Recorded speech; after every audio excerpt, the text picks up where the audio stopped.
నా సంకల్పం స్వర్ణ ఆంధ్రప్రదేశ్ చేయాలని. ఒకప్పుడు విజన్ 2020 తయారు చేస్తే చాలా మంది సమైక్య ఆంధ్రప్రదేశ్ లో తప్పుపట్టారు. కానీ ఆ విజన్ ఈ రోజు యథార్థ రూపాన్ని చూపించే పరిస్థితి వచ్చింది. ఈ రోజు ఏదైతే విజన్ 2047 స్వర్ణాంధ్ర దిశగా ఆలోచిస్తున్నాం. నేను స్వామీజీకి ఒకటే హామీ ఇస్తున్నా, ఏదైతే సంపద రావాలి, అదే విధంగా మీ అందరికి ఆనందంగా ఉండాలి. సంపద ఇవ్వడంలో మేము ముందుకెళ్తాం గాని ఆనందంగా మీరు ఒక పద్ధతి ప్రకారం ఉండాలంటే అది స్వామీజీ వల్లనే సాధ్యం అని చెప్పి కూడా నేను మీ అందరికీ తెలియజేస్తున్నా. ఎప్పుడు కూడా యథార్థాన్ని చెప్పే పరిస్థితిలో ఉండాలి. స్పిరిచువాలిటీ కూడా మనకు ఉండాల్సిన అవసరం ఉంది. అదే సమయంలో భగవంతుడు ఆశీస్సులు కూడా మనకు ఉండాల్సిన అవసరం ఉంది.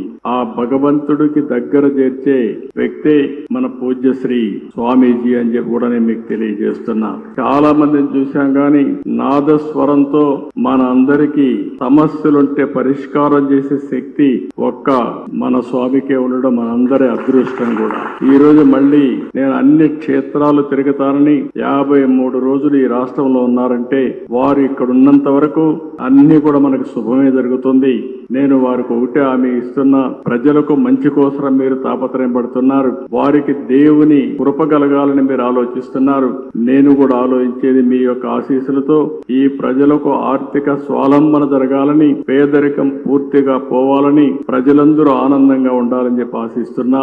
దానికి పూర్తిగా స్వామీజీ యొక్క ఆశీస్సులు కోరుకుంటూ ఈ రోజు మిమ్మల్ని చూస్తే ఒక ప్రశాంతంగా కూర్చున్నారు ఇక్కడ. అంటే మీరంతా ఒక పరిపక్వంగా కూడా ఉన్నారు. స్వామీజీ పైన నమ్మకం, ఆ నమ్మకంలో కొంత శాతం పాలకులైన నా మీద కూడా పెట్టండి.